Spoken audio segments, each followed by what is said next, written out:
Hi, my name's David, and I have a confession to make. Until my early 20s, I thought I was bad at school. I was keeping up with assignments, I was getting things done, and from the outside it looked like everything was working. But internally, I was constantly exhausted. No matter how much I slept, how organized I tried to be, and boy did I try to be organized, and no matter how hard I pushed myself to try and stay on top of things, it never actually felt sustainable. And for a very, very long time, I thought that was just the cost of doing well. I remember this one experience so vividly in grade 10 language arts. We were reading The Lovely Bones, which, for the record, was the first chapter book I ever read from start to finish.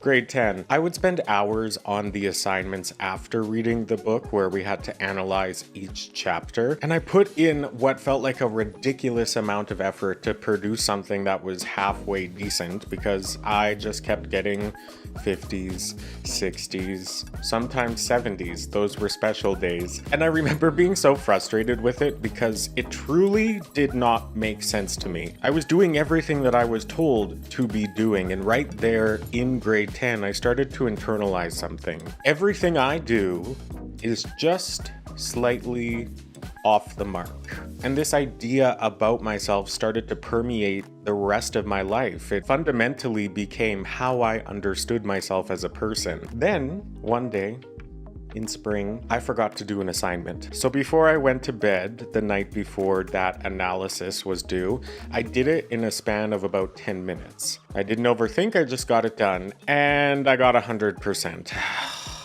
No, like literally what? How is this garbage 100%? And the other things that I put in so much effort were just above passing. So obviously, I tried to replicate it. I thought, okay, maybe I've been doing this wrong the whole time. Maybe less effort is the key. It was not the key. I couldn't do it. Every time I went back to trying, I was right back in that same cycle of overworking and underperforming. Now looking back, this experience didn't tell me anything about my ability, but it did tell me everything about how I was interpreting myself. Because what I didn't understand at the time is that my brain wasn't operating under neutral conditions. It was operating under a level of elevated allostatic load. Allostatic load is a cumulative wear and tear on your body and brain that comes from repeated or chronic stress. It's what happens when your system is constantly trying to stay regulated in environments that are asking more of us than we are able to give. I think a lot of us miss the fact that you don't have to be in a big visible crisis for your allostatic load to be elevated. You just have to be in a system that consistently misaligns with your needs. Because everybody's different. For some, school is school. It's fine. It works. And for some people, school is hell on wheels. Hell on wheels, I'm sorry. So when we look at things like difficulty focusing, inconsistent performance, mental fatigue, emotional shutdown, or even overachievement, we tend to interpret these things as indicators of ability, but what if they are not? Once stress becomes chronic, you become iconic. No, just kidding. The brain learns to reallocate. Resources that would normally go towards things like memory and attention and higher order thinking start getting redirected towards regulation and threat management. And all of this is happening before you even get into the actual task that is in front of you. So the main question that we're going to explore in this episode, what is a person's brain managing before learning even begins? If we are evaluating people without accounting for the conditions that their brains are operating under, then we are not measuring learning, we are just measuring survival or adaptation. We are measuring performance as a reflection of skill when it is really just our capacity when our brains are under pressure. So in chapter 1, we're going to get into how the brain's threat detection system works and what happens when our brains are met with innumerable amounts of sensory input. In chapter 2, we're going to talk about why what we call resilience is often just the brain adapting to repeated stress in ways that are functional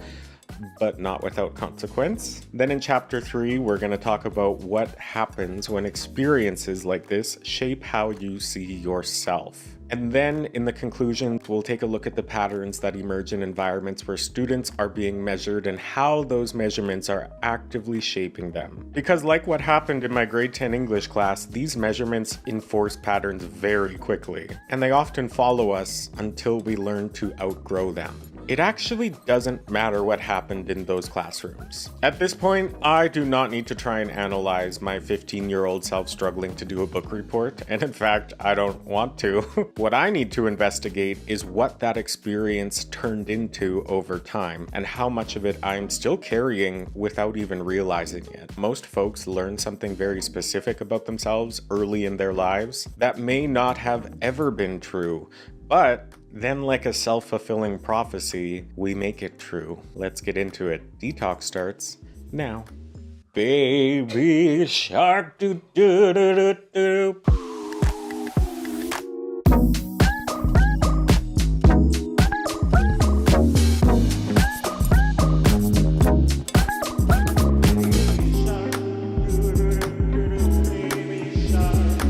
Chapter 1, Threat Detection in Marginalized Brains. So we need to start this off by talking about what our brains are actually doing when we walk into a room. There are thousands of pieces of sensory information that flood our amygdala when we are in any environment, and our amygdala is very busy rapidly trying to evaluate whether there are threats around us or not, and then they bias our attention and cognitive resources according to that calculation. And then our salience networks are helping us determine what information is prioritized and what things are safe to ignore. And this assessment of all the information around us is called threat detection. And when it comes back positive, meaning that there is a threat, the brain reorganizes how information is processed in the hippocampus and prefrontal cortex, oftentimes becoming less effective at integrating new information in a stable, long-term way. So when the brain detects a threat, our experiences get encoded as fragmented or emotionally charged or hard to retrieve information. And for most of us, it just feels like you can't focus. You're tired without an obvious reason. You're overthinking. Or, my personal favorite, you're trying to listen, but you're also tracking 10 other variables at the same time, so it feels like you're not even there. So when somebody says, hey, just pay attention, what they're really saying is stop doing the thing your brain thinks is necessary to keep you alive. And this is brutal because every single person uses a variable amount of their cognitive resources just to feel okay enough to participate in something. And the thing is, we often aren't even aware how much effort we are allocating to threat detection until that amount of effort changes for one reason or another. For me personally, I didn't realize how much my brain was constantly scanning for threats because threat detection operates in somewhat of a kind of dream state where nothing feels out of place until your perspective changes through waking up, or in my example, taking an SSRI. The main point here is that the variances in the activation of threat response systems over time changes the function of the brain, and experiences like discrimination and social marginalization have been linked to increased activation of these very threat detection systems. We also see this research in what is called the stereotype threat, when people are aware that they might be judged through a negative stereotype about their identity. So when this happens, their threat response systems activate and working memory performance decreases in many measurable ways. So even the possibility of being misjudged can trigger the same kind of cognitive reallocation that I've been talking about in this chapter. And it doesn't even require anybody to say anything out loud. The environment itself is enough. Chapter 2, Resilience as Neurobiology. So what happens when the process of threat detection becomes consistent? Because the brain is not designed to respond to the same thing over and over in the same way. Our brains are designed to adapt. So repeated activation of these threat response systems leads to a higher level of allostatic load, where the brain and body begin to reallocate their baseline functioning in response to this chronic demand. And over time, this shifts how stress stress is experienced, how quickly that response system activates, and how efficiently it is regulated. So in other words, when a brain starts to realize that there's a pattern, that pattern becomes the condition under which the brain expects to operate. And a lot of us tend to call this resilience because from the outside, it looks like an increased capacity. But biologically, resilience is not a neural upgrade. It's a redistribution of resources. Neural systems that are involved in vigilance and emotional regulation and behavioral control become more efficient through repeated use, while systems associated with flexible thinking and exploratory learning become more constrained under this pressure. So what we are observing is not simply somebody who's doing well, we are observing a brain that has learned how to function under a very specific set of circumstances. And this is where things start to look a little bit inconsistent on the outside because performance becomes very context dependent. So a brain that has adapted to high pressure environments may function extremely well under those conditions. And those conditions can be anything as long as they are defined. As long as the structure matches the adaptation, you're good to go. But if you place a brain inside of a system that isn't aligned with what it has come to expect, our performance drops because the conditions of the environment no longer align with the adaptation of the brain within that environment. And if you are chronically in an environment that doesn't align with the adaptation of your brain, you will have a prolonged activation of those threat response systems, and they shift our attention towards more goal-directed, outcome-focused processing rather than exploring things or integrative thinking. So our brains are still working. They're working harder. In fact, they're just working towards a different goal. And again, a lot of us treat this like it's resilience, the ability to adjust and to meet the demands of a new environment. But the part that gets left out of the conversation of resilience is that it is built through exposure. It requires repeated contact with the very conditions to necessitate the adaptation of the brain. The same way that threat detection is not equally activated, resilience is not evenly required. And for folks who are experiencing marginalization, the conditions that produce resilience are a lot more consistent, so the adaptations become more difficult to disengage from. This creates kind of a double bind because the same systems that allow somebody to function under pressure can also limit how they function outside of it. If your baseline arousal remains elevated,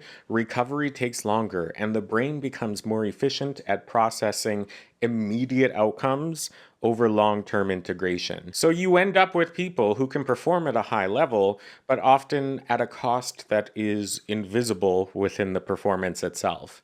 And then you get things like burnout, that burning feeling inside where you know you are capable of more, but you're not able to consistently access it. And from the outside, it reads as underperformance, but from the inside, it often feels like overextension. And this is where, and again, we're going to go back to resilience because this is what drives me crazy, because systems tend to reward resilience.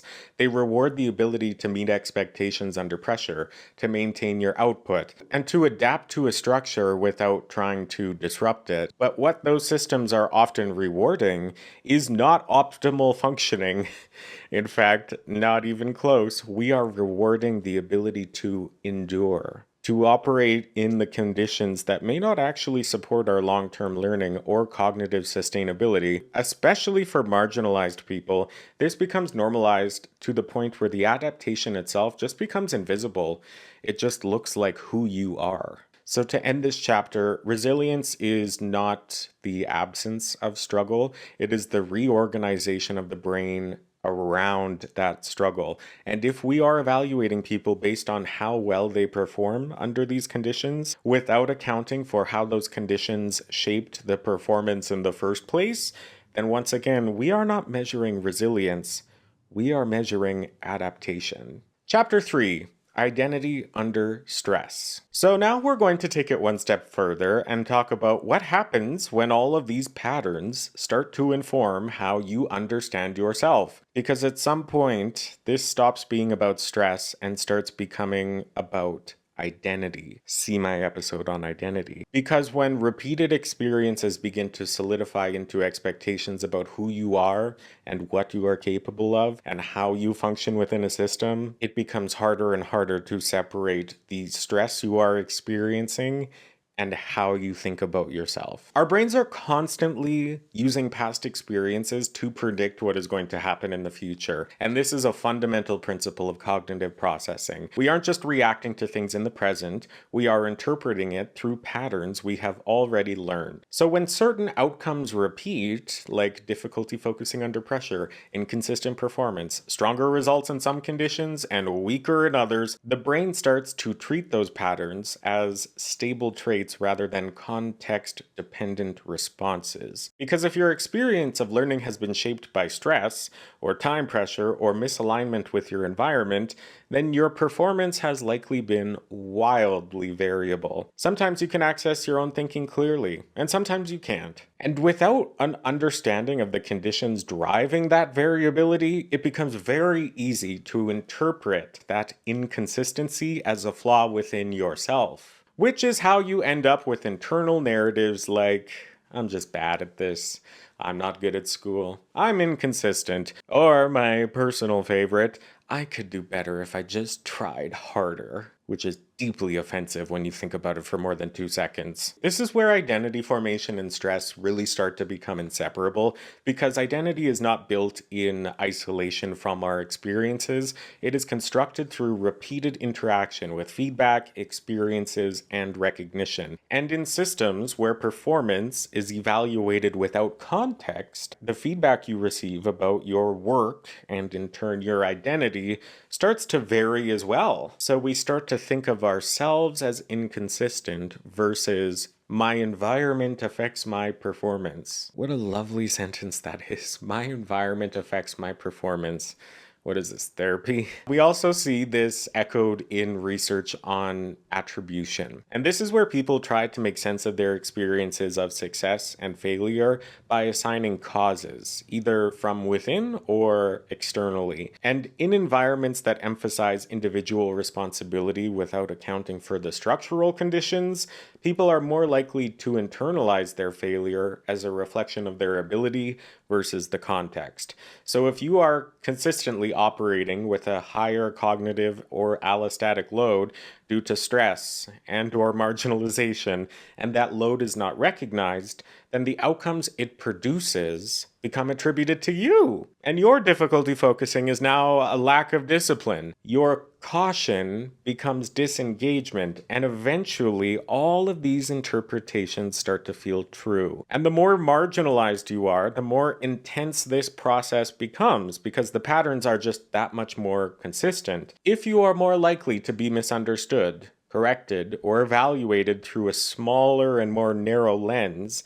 then the feedback loop you receive from the world around you becomes smaller and smaller. And if those same types of outcomes repeat themselves and the same interpretations follow, then those internalized interpretations about ourselves solidify more and more and more. Research shows that repeated exposure to negative evaluation or stereotype-based explanations can shape our self-concept over time, influencing not only our performance but also the way that we see ourselves. So now, identity is not just being informed by experience, it is being constrained by experience. And the range of ways that you can come to understand yourself starts to narrow based on what has been repeatedly enforced. And this is where this whole thing just becomes a snake eating its own tail, because once our brains start expecting inconsistency or difficulty or failure under certain situations, our brains start to anticipate those outcomes, which means that our threat detection activates earlier and our stress responses kick in faster, and the very patterns that shaped the identity in the first place become more likely to occur again. And it's not that that sense of identity is inaccurate. It's that it was built on conditions that were never neutral. And now it's feeding back into those same conditions, which respectfully is a fucking nightmare. I can say that because I've experienced that one firsthand. So when we talk about identity under high loads of stress, we're talking about how patterns of adaptation become patterns of expectation and how those expectations shape our future performance. Our brains are just trying to be efficient. Our brains think that they're helping us. It is using what it knows to predict what it thinks is going to happen. But if what the brain knows was acquired while the brain was under constraint, then what it predicts will carry that constraint forward. We are dealing with a learned version of the self that was built in response to conditions that may not have ever been supportive to begin with. So, conclusion, what are the long-term consequences? Because if we zoom all the way back out, the thing that we have been talking the most about in this episode is not stress or resilience or not really even identity, it's patterns. The brain detects a threat, adapts to the repeated exposure of that threat, and then uses those adaptations to construct an understanding of ourself. And that sequence does not reset when the environment changes. Our brain carries it forward, which means that the conditions that we are able to learn in, they don't stay constrained to only those environments. They follow us around. The way that we allocate our own attention, the way that we respond to pressure, the way that we interpret our own performance, these patterns continue because the brain has learned that they are necessary. Even when they're no longer required, they still feel relevant, and repeated activation of these responses can lead to lasting changes in how the brain functions and processes information and regulates itself over time. It affects everything. So the goal here is not learning how to survive under multiple conditions. The goal becomes how to unlearn those same predictions that are becoming the self-fulfilling prophecy as we move through different learning environments. This is where the idea of productive failure comes in and sometimes gets a little bit misused. It specifically refers to situations where struggling with a problem actually leads to a deeper understanding later, but only when there is time, support, and space to do it. So if failure is happening under time pressure and constant evaluation and high stress, see my episode on systems, that's not productive failure, that is just failure. And in environments like this, what is being reinforced is not learning, it's adaptation under pressure. The brain is not integrating a mistake, it's learning how to avoid the situation that produced that mistake. And that outcome is very different. So when we look at people's performance over time, we have to ask a different question. Not what can this person do, but under what conditions does this person have access to what they can do? Because if our access to our skills are inconsistent, then our abilities will appear to be inconsistent. And if we evaluate ability without accounting for access, then we are going to misinterpret the outcome every single time. And this becomes even more important when we talk about marginalization, because the conditions that shape these patterns are not evenly distributed. Some individuals are more likely to experience chronic stress, increased evaluation, or misalignment with their environment, which means that the adaptations that we've been talking about in this episode are far more likely to become ingrained. And when we start to interpret those adaptations as our identity, the cycle becomes near impossible to interrupt. It's not impossible, but it's definitely not something that resolves itself without an abundance of awareness and time. So really the long-term consequences here are not really academic in full. It's about how people come to understand themselves as learners and thinkers and participants in a system. If you have spent years operating under conditions that required constant regulation, adaptation, and self-monitoring, then that becomes your reference point. That becomes what learning feels like to you. And anything outside of that can feel unfamiliar or even unsafe, which is wild because the absence of pressure should feel like a relief. But sometimes it just feels like you've lost the very thing that's holding everything together. So when we ask whether systems are supporting people or evaluating people, we have to consider what those systems are actually producing over time. And it's not just about the outcomes, it's about the journey. It's about the patterns. If the cost of functioning within a system is the internalization of constraints that were never about our abilities in the first place, then what we are calling success within these systems deserves a second look. I'm going to leave you with this. The marginalized brain, the stressed brain, the resilient brain, none of those brains are deficient. They are adapted. The real question becomes, adapted to what?